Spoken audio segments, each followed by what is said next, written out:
दोस्तों एक दिन पहले एससीओ की मीटिंग हुई थी जिसमें एशिया के बड़े बड़े देश चीन, रूस, भारत, पाकिस्तान ये सारे देश मौजूद थे। और उस भाषण में मोदी की दहाड़ थी कि पाकिस्तान बॉर्डर पर अपने आतंकवादी गतिविधियों को अपने प्रॉफिट के लिए जो यूज करता है उसे बंद करे। और इस मीटिंग के बाद अब पाकिस्तान ने जो कुछ किया है उससे अब भारत में भी हलचल तेज हो गई है।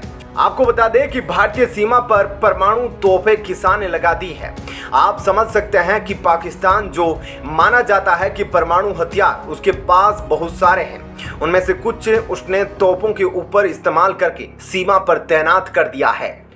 आपको बता दें कि जब मीटिंग हो रही थी एससीओ यानी संघाई कॉरपोरेशन ऑर्गेनाइजेशन की, तो उस समय चीन और पाकिस्तान के फेस पर साफ साफ चिंता दिखाई दे रही थी कि कैसे आखिर भारत इतना पावरफुल देश बनता जा रहा है। और इसको लेकर चीन में सबसे ज्यादा इसीलिए बेचैनी है क्योंकि चीन पीओके के जरिए ही पाकिस्तान में सबसे ज्यादा कारोबार करता है। वह कभी नहीं चाहेगा कि भारत को पीओके वापस मिले। और इसका एक कारण और भी है जिससे पाकिस्तान परमाणु तोपें तैनात करता है अपने बॉर्डर पर, और वह यह है कि भारत अपने मिशन पर है कि पीओके को वह वापस लाए। हम आपको एससीओ मीटिंग में प्रधानमंत्री मोदी ने जो भाषण दिया उसमें उन्होंने पाकिस्तान के खिलाफ क्या कुछ बोला वह तो आपको आगे सुनाएंगे, लेकिन उससे पहले आपको यह बता दें कि भारत को पीओके लाने के लिए अब अमेरिका भी समर्थन कर रहा है, क्योंकि अमेरिका भी यही चाहता है कि चीन को भारत जबरदस्त टक्कर दे। चीन और रूस अमेरिका के सबसे बड़े कट्टर दुश्मन हैं। दोस्तों वह चाहता है कि भारत चीन से आगे बढ़े और हर क्षेत्र में पावरफुल हो, इसलिए पीओके को वापस भारत में लाने के लिए बैकएंड से अमेरिका सपोर्ट कर रहा है। लेकिन उधर चीन ने भी पाकिस्तान को सपोर्ट देना शुरू कर दिया है। जो पाकिस्तान ने परमाणु तोपें लगाई है बॉर्डर पर, वे जानकार बताते हैं कि चीन के कहने पर लगाई गई है। अब आप कमेंट करके बताइएगा कि भारत को इसका जवाब कैसे देना चाहिए। आपके सजेशन बहुत काम आएंगे और ये इंडियन आर्मी तक पहुंचेंगे, इसलिए आप सजेशन जरूर देना। आपको बता दें कि पाकिस्तान चीन की मदद से सीमा के पास बंकर बना रहा है, कम्युनिकेशन टावर और अंडरग्राउंड केबल बिछा रहा है। और ऐसा करने के लिए पाकिस्तान चीन की मदद भी ले रहा है। चीन की मदद से ही पाकिस्तान ने परमाणु बम दागने वाली SH-15 होवित्जर गन भारतीय सीमा पर तैनात कर दी है। और यह SH-15 होवित्जर गन पाकिस्तान को चीन से ही मिली है। यह एक खतरनाक हथियार है, लेकिन इसे भारतीय सीमा पर तैनात करना उससे भी ज़्यादा खतरनाक है, क्योंकि पाकिस्तान और चीन के इस कदम के बाद भारत भड़क सकता है। हो सकता है कि भारत जल्द ही इसका कोई जवाब दे, क्योंकि पाकिस्तान ने अपना सबसे नया और सबसे खतरनाक हथियार अब LOC पर तैनात कर दिया, यानी कि चीन से मिली SH-15 होवित्जर गन, जिसकी रेंज 40 किलोमीटर से लेकर 60 किलोमीटर तक हो सकती है। लेकिन इसकी जो सबसे बड़ी खासियत है वह यह है कि इसमें न्यूक्लियर कैपेबल राउंड्स भी दागे जा सकते हैं। और पाकिस्तान की परमाणु नीति में यह बात साफ तौर पर कही गई है कि पाकिस्तान अपने इलाकों में भी न्यूक्लियर हथियारों का इस्तेमाल कर सकता है अगर उसकी संप्रभुता खतरे में आती है, क्योंकि पाकिस्तान को अब अपने टुकड़े होने का खौफ सता रहा है। बगावत की सबसे ऊंची आवाज अब पीओके से उठ रही है।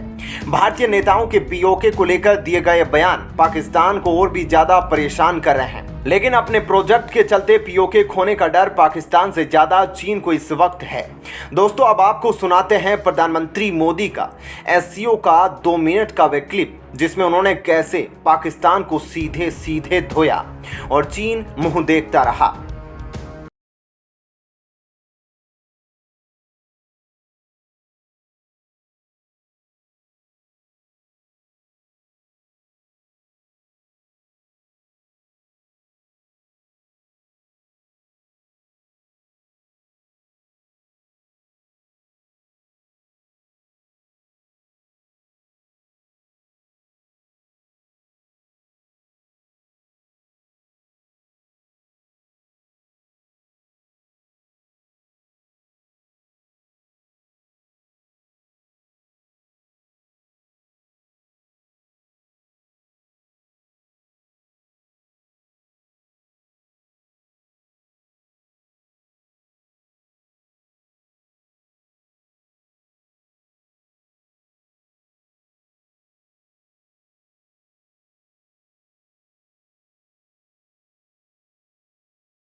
दोस्तों, अब फ्रांस में जो कुछ हो रहा है उसके बाद फ्रांस के राष्ट्रपति ने मुस्लिम विरोधी राष्ट्र के फौजियों को बुलाना शुरू कर दिया है और इसी बुलावे पर भारत के फौजी आर्मी वहां पर पहुंच चुकी है।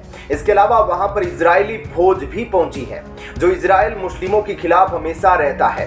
तो आप समझ सकते हैं कि अब तुरंत फ्रांस में कुछ बड़ा होने वाला है और जो मुस्लिम देश इस दंगे को सपोर्ट कर रहे हैं अब उनका सपोर्ट ध्वस्त हो जाएगा।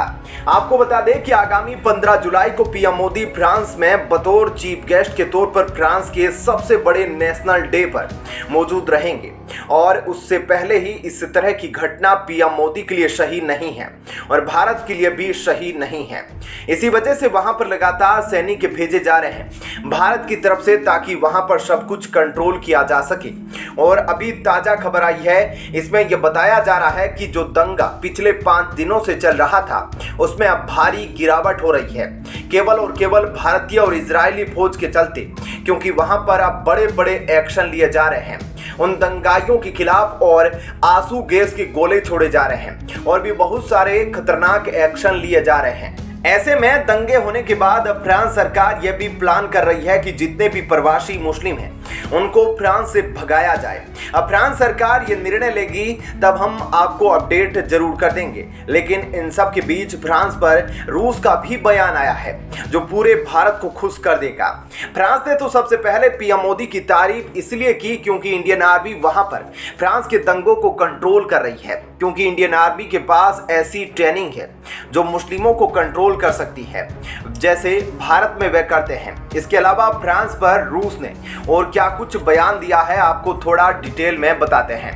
आपको याद होगा कि कुछ दिन पहले दुनिया में यह चर्चा हो रही थी कि पुतिन का अंत अब नजदीक है और पुतिन का तख्ता पलट होने वाला है। रूस में वैगनर आर्मी की बगावत देख कई पश्चिमी देशों और उनकी मीडिया ने जश्न मनाना शुरू कर दिया था। इन सब का कहना था कि पुतिन को अब कोई नहीं बचा सकता, लेकिन रूस ने 24 घंटे के अंदर वैगनर आर्मी और जश्न मनाने वालों का इलाज कर दिया। इसके बाद रूस ने फ्रांस को जलता देख कई देशों के मुंह पर तमाचा मार दिया। रूस ने कहा कि हम हैरान हैं कि फ्रांस में जो घटना हुई है उसे तख्ता पलट की कोशिश क्यों नहीं बोला जा रहा। एक तरफ तो दुनिया वैगनर आर्मी के विद्रोह को तख्ता पलट बोलकर मजे ले रही थी, लेकिन वे सभी अब फ्रांस पर चुप है। रूस का मानना है कि वहां के शरणार्थी ही वहां की सरकार गिराने की कोशिश कर रहे हैं, लेकिन कोई विदेशी मीडिया इसे तख्ता पलट नहीं बोल रही। यानी रूस का कहना है कि तख्ता पलट की कोशिश उनके देश में नहीं बल्कि फ्रांस में हो रही है। रूस का कहना है कि पश्चिमी देश और उनकी मीडिया नहीं चाहती कि जो फ्रांस में हो रहा है वह दुनिया को पता चले। वैसे रूस सही कह रहा है, क्योंकि फ्रांस में जो हो रहा है उसको लेकर पश्चिमी मीडिया काफी हद तक खामोश है। सोशल मीडिया पर अगर फ्रांस की तस्वीरें सामने नहीं आती है तो लोग वहां की भयानक स्थिति का अंदाजा नहीं लगा पाते। ऐसे में रूस ने फ्रांस के बारे में वह सच्चाई बता दी है जिसे दुनिया छुपाने की कोशिश कर रही थी। रूस में एक छोटी सी घटना को पुतिन का अंत बोल दिया गया, लेकिन फ्रांस में ही हो रहे दंगों को कोई यूरोपीय देशों की बर्बादी नहीं बोल रहा और ना ही वह यह मानने को तैयार है कि वहां शरणार्थी ही यूरोपीय देशों का तख्ता पलट कर रहे हैं। तो दोस्तों, ऐसे में इस खबर के बारे में आपकी क्या राय है हमें कमेंट करके जरूर बताएं।